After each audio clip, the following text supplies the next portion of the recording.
It's the dream of every climber and the nightmare of every survivor.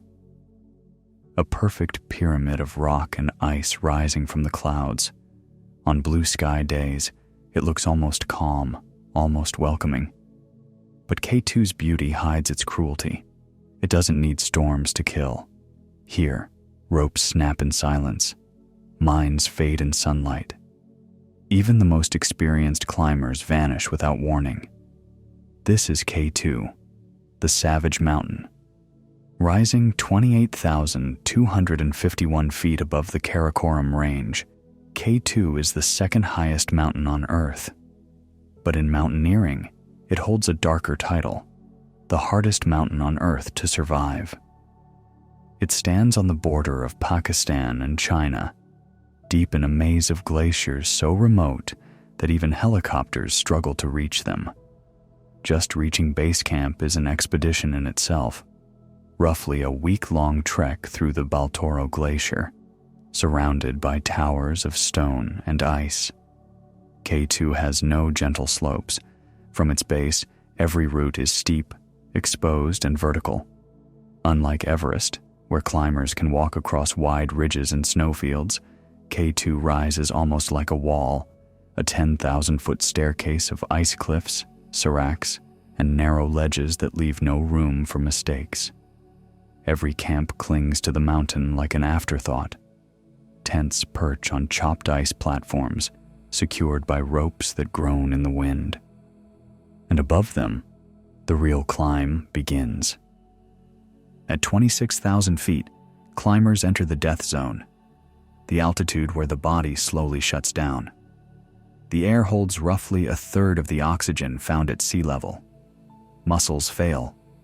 Thoughts blur. Fingers stop responding.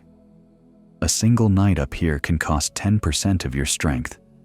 On K2, there are no long traverses or gentle slopes to rest. Every move burns energy that can't be replaced.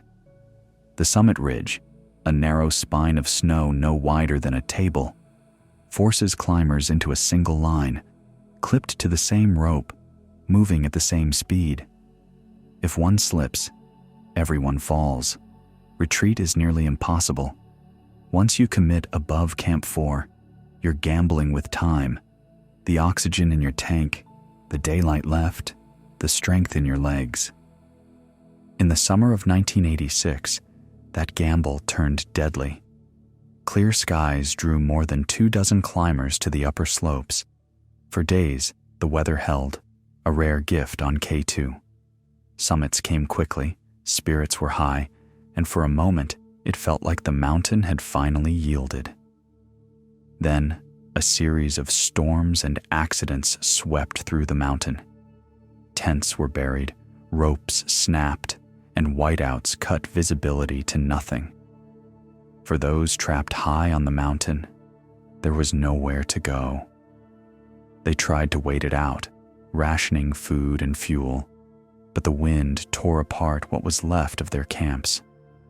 When the weather finally cleared, 13 climbers were dead.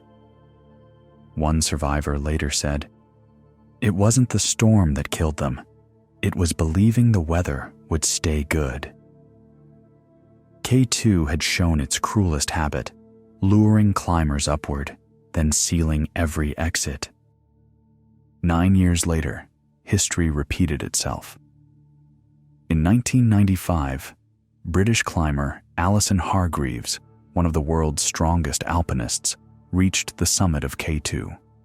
She had climbed without bottled oxygen, relying only on speed and skill. The sky was clear, the winds calm, perfect conditions for a clean ascent. But on the way down, the mountain changed. Later that same day, severe winds struck the upper slopes. Tents were ripped from anchors.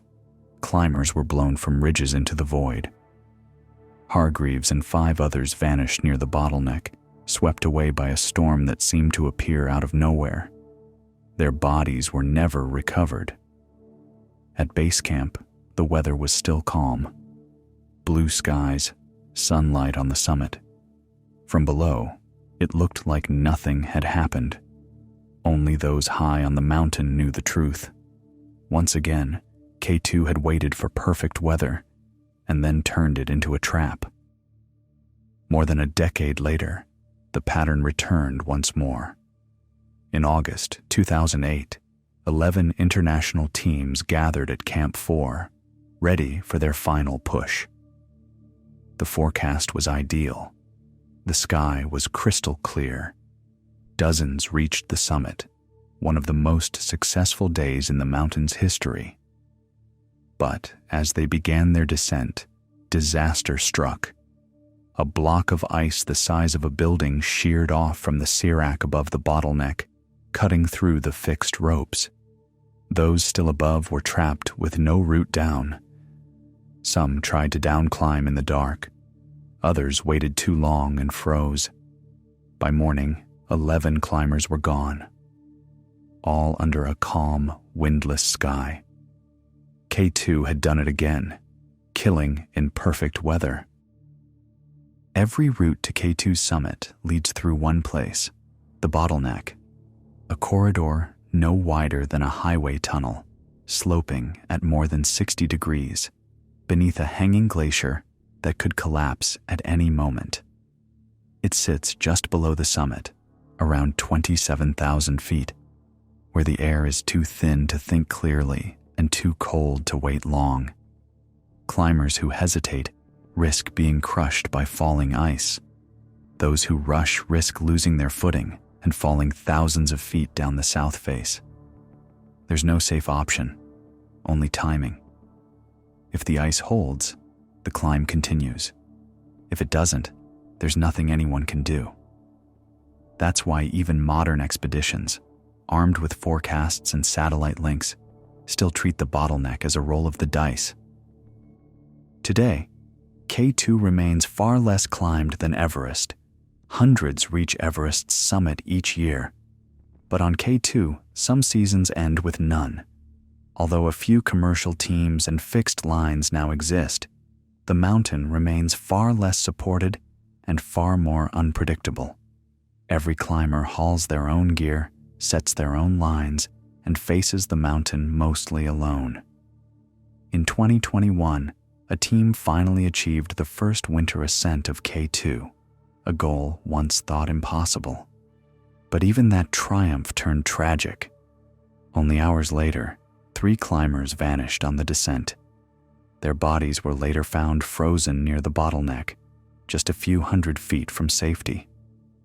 K2 reminds everyone who climbs it that success here is never clean. Every victory comes with loss, and every summit has a price. So what makes K2 so feared, even by those who've stood on Everest?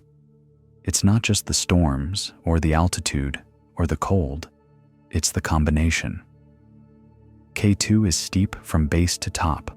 No flat ridges, no escape routes. Avalanches sweep through the same routes climbers must use. Weather changes in minutes, trapping teams above 26,000 feet with no margin for error. Communication is poor, rescues are rare, and every mistake becomes final.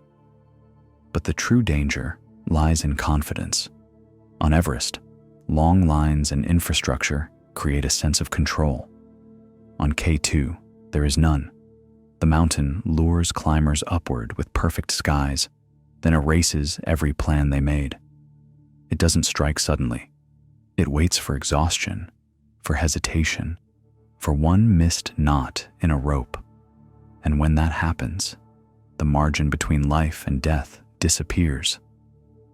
Historically, about 1 climber has died for every 4 who reach the summit, one of the highest fatality ratios among the 8,000-meter peaks. Even now, with better gear and forecasts, the odds haven't improved much. K2 remains what it's always been, the ultimate test of human judgment, against a mountain that never plays fair. K2 doesn't need to remind anyone how dangerous it is. Every storm, every rope, every name carved into the ice already says enough. It doesn't care about skill or fame, only timing. One moment too slow, and the mountain decides for you.